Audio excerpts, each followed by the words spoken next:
মা কেন হঠাৎ করে আবার কি হলো হাতে?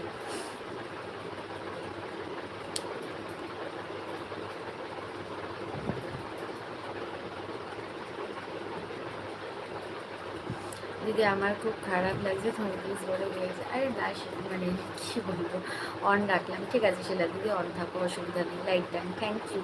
জানি না, বুঝতে পারছি না। আচ্ছা, ডাক্তার কী বললো? মেডিসিন খাও, আস্তে আস্তে ঠিক হয়ে যাবে।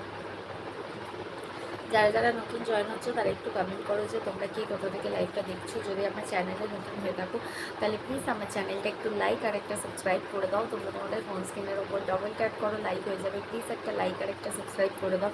গরম পড়ে গেল, হ্যাঁ গো গরম পড়ে গেছে গো। কী হয়েছে দিদি ভাই বলো? হয়েছে দেখো সেরকম কিছু না। তোমরা হয়তো রিসেন্টলি শুনেছো যে বালিতে খুব মারাত্মকভাবে একটা বাজে দুর্ঘটনা ঘটেছে, পেপারেও বেরিয়েছে।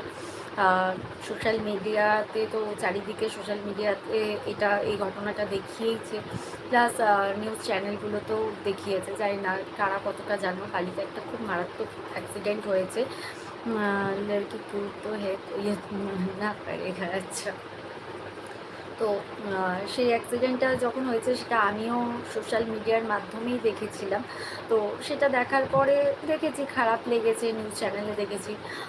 আর মানে আমার হাজব্যান্ডও এসে আমাকে বাড়িতে বলেছিল যে এরকমভাবে একটা অ্যাক্সিডেন্ট হয়েছে খুব বাজেভাবে। তো যেদিন অ্যাক্সিডেন্টটা হয় তার দুদিন পর্যন্ত আমি কোনো খবর পাইনি যে কীভাবে মানে কে মারা গেছে কিংবা কী হয়েছে। দুদিন পর আমি জানতে পারি যে আমার এক খুব কাছের বান্ধবী, যার সাথে আমি 12 বছর স্কুল লাইফ কাটিয়েছি, তার হাজব্যান্ড ওই ট্যাক্সিতে ছিল। আর ওই ট্যাক্সিটা যে অ্যাক্সিডেন্ট হয়েছে, স্পট ডেট হয়েছে তার হাজব্যান্ড। তো সেক্ষেত্রে তখন থেকে, সেই মুহূর্ত থেকে নিজের মন মেজাজ সমস্ত কিছু খারাপ হয়ে গেছে। দিদি আমি এবিপি আনন্দে দেখেছি, হ্যাঁ খবরে দেখাচ্ছিল।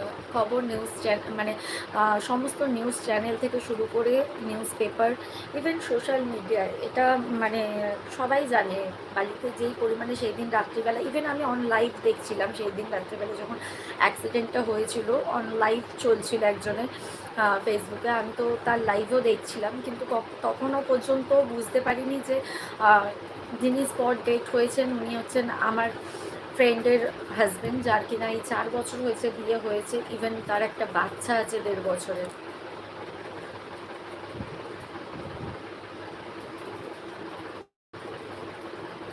হ্যাঁ দেখো, সোশ্যাল মিডিয়া থেকে শুরু করে ইভেন মানে বিভিন্ন রকম পেপারে, নিউজ চ্যানেলে রাতের বেলায় হয়েছে দিদি। হ্যাঁ দিদি, ঋত্বিক ভাই হসপিটাল থেকে ঘরে চলে এসেছে, বা শুনে শান্তি পেলাম গো। দিদি তুমি কাজে এখন প্লিজ, এতটা কষ্ট পাচ্ছ না? না কাঁদছি না ভাই, বেশ খুব খারাপ ব্যাপার, মানে এতটা খারাপ লাগছে মানে যেটা হয়তো প্রকাশ করতে পারবো না। আমি এই 3 দিন পর, তিন দিন পর আমি বোধহয় ক্যামেরাটা ধরলাম। না না একদমই না, আমার এমনিও ঠান্ডা লেগেছে গো ভাই। তো এই জন্য আমার একদমই মন মেজাজ কোনোটাই ভালো ছিল না। মানে আমি যখন থেকে শুনেছি তখন থেকে আমি মানে কোনো কিছুই আমার ভালো লাগছিল না। সেই জন্য আমি লাইভেও আসিনি, কারণ সত্যি কথা বলতে আমি কখনোই চাই না যে আমার কোনো দুঃখ কিংবা আমার কোনো খারাপ লাগা কিংবা কোনো কিছু আমি মানে সোশ্যাল মিডিয়ার মাধ্যমে সেটা তুলে ধরি। কিন্তু আমি তোমাদের সাথে, তোমাদেরকে আনন্দ দিতে আসি, তোমাদের সাথে কথা বলতে আসি, এটা আমার ভালো লাগা, এটা হচ্ছে ব্যাপার। হ্যাঁ, কোন পর ভাই আসছে তখন কথা বলে। আচ্ছা ঠিক আছে, কেন গো কী হয়েছে? সত্যি শুনে খারাপ লাগছে, আমি খেয়ে নিতে। হ্যাঁ খেয়ে নাও। ওই তোমরা একবার একটুখানি কোনো নিউজ পেপার দেখে নিও 3-4-5 দিন আগেকার। আর হচ্ছে না হলে কোনো এমনি সোশ্যাল মিডিয়া সার্চ করে দেখো যে বালিতে যে দুর্ঘটনাটা ঘটেছে, একটা ডাম্পার এসে একটা ট্যাক্সিতে মানে ধাক্কা মারে। ইভেন সেই ট্যাক্সি ড্রাইভার, ইভেন ট্যাক্সির ভিতরে যিনি ছিলেন, ওনারা দুজনেই স্পট ডেট হয়। ঠিক তুমি তোমার মতন বলো, কিন্তু না কাঁদছি না, কাঁদবো কেন? না আমি খেয়ে নিই দিদি, একদম মনে হচ্ছে তুমি এবার কেঁদে ফেলবে। না না কেন কাঁদবো? কাঁদছি না, নিজের মনকে দেখো, মন মেজাজ বললাম না, দেখো খুব কাছের বন্ধু। তো বন্ধু বলতে দেখো আমরা একই বেঞ্চে বসতাম, এরকম একটা ব্যাপার ছিল। আমরা একই বেঞ্চে বসতাম, এরকম বন্ধু আমার সাথে।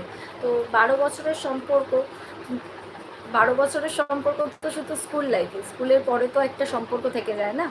সত্যি খুব খারাপ লাগছে দিদি, এটাই হচ্ছে ব্যাপার। তোমার কি, তোমার কে হতো? আমার মানে যিনি যার মানে যার হাজবেন্ড মারা গেছে,